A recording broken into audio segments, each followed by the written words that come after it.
Mountain State Mysteries contains adult content that may not be suitable for all audiences. Listener discretion is advised. I'm your host, Mark, and this is Mountain State Mysteries.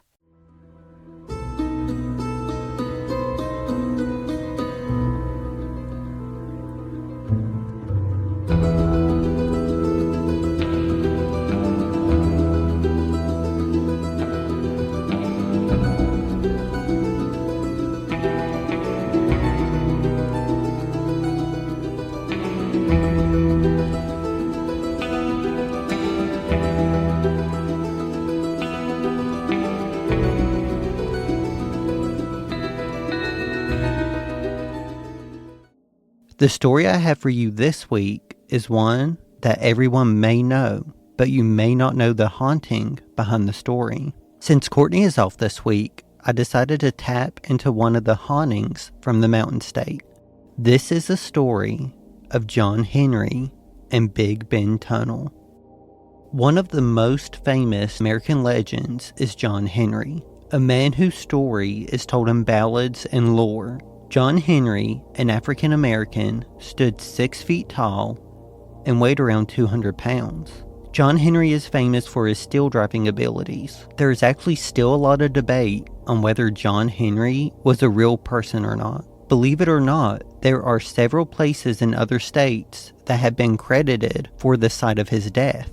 However, the best evidence is here in West Virginia, the Big Bend Tunnel near Talcott in Summers County. Legend says that he was working on the tunnel that goes through Big Bend Mountain when he collapsed and died in 1870, and that his ghost still haunts the tunnel.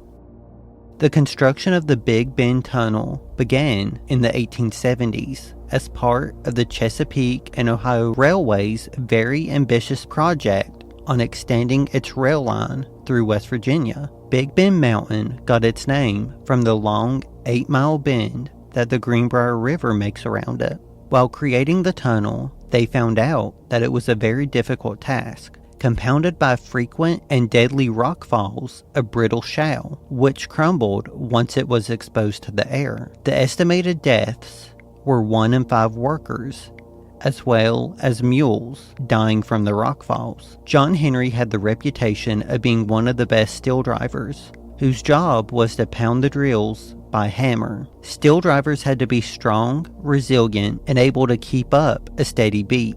John is said to drive drills with both hands for hours on end. One thing that steel drivers absolutely loved to do was hold contests with each other to see who could drill the most in a period of time. This may be no surprise, but John would always come out as the winner. Do you ever find yourself searching for a true crime podcast focused on West Virginia? Well, I have you covered. I'm Mark Covey, the creator of Mountain State Mysteries, where every Friday, my co-host Courtney and I will tell you about one of West Virginia's coldest unsolved cases. Tune into Mountain State Mysteries on your favorite podcast platform. In 1870, high technology was introduced to the mining and tunnel blasting companies in the form of steam drills. A steam drill, more than likely a Burley, joined the steel drivers at Big Bend Tunnel. John often made remarks that he would outperform the Burley. A match was set up between him and the machine. For 35 minutes, both John and the drill tore away at the rock. The people watching could hear the drill clog up and have to be cleared, but John would stay at a steady pace. By the end of the match, John had driven 14 and the Burley had only driven 9. According to the ballad, John Henry said, quote, "Your hole's done choke and your drill done broke," end quote. John Henry may have won the contest, but at the cost of his life. After the contest, he had trouble walking. He staggered to his home and went to bed complaining of a roaring and rolling in his head. The next morning, he was dead. After his death, workers said they still saw his ghost in and around the tunnel. The C&O had trouble even trying to get people to work in 1883 because of all of the reports of his ghost. In 1873, the Big Bend Tunnel was completed, running only 1 1/4 miles through the mountain. In 1972, the first train went through the tunnel while work was still going on. The tunnel was lined with timber, and the brittle shale kept falling through it, killing more people, including an entire train crew. The C&O had the tunnel lined with 6 million bricks, which took 10 years to complete. John Henry's ghost has lingered through the decades. Some say you can hear the sound of his hammer inside the tunnel. Some also say you can see his apparition swinging 2 hammers.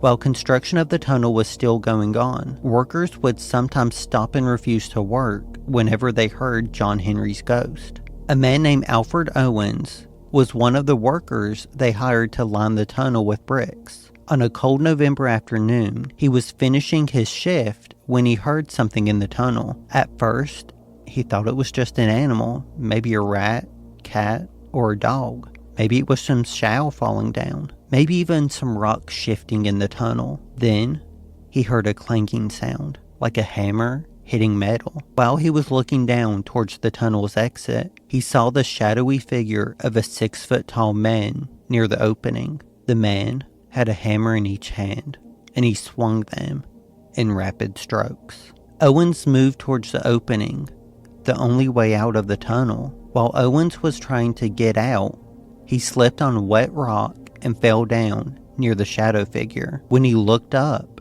the shadow figure was gone, and the tunnel was silent. After this happened, Owens told Banks Terry about the event that happened to him. Banks told Owen that he saw the ghost of John Henry. Today, at the east end of the tunnel is John Henry Park, with an 8-foot-tall bronze statue of the steel-driving man with a hammer in his hands. If you find yourself enjoying Mountain State Mysteries, take a second to follow, download, and rate us on your favorite podcast platform. It helps others find good West Virginia true crime podcasts. Don't forget to follow us on Instagram, Facebook, and TikTok, all at Mountain State Mysteries. Do you have a case or a story you want us to cover? Send us an email at mountainstatemysteries304@gmail.com. For the show notes, check out our website, mountainstatemysteriespodcast.com.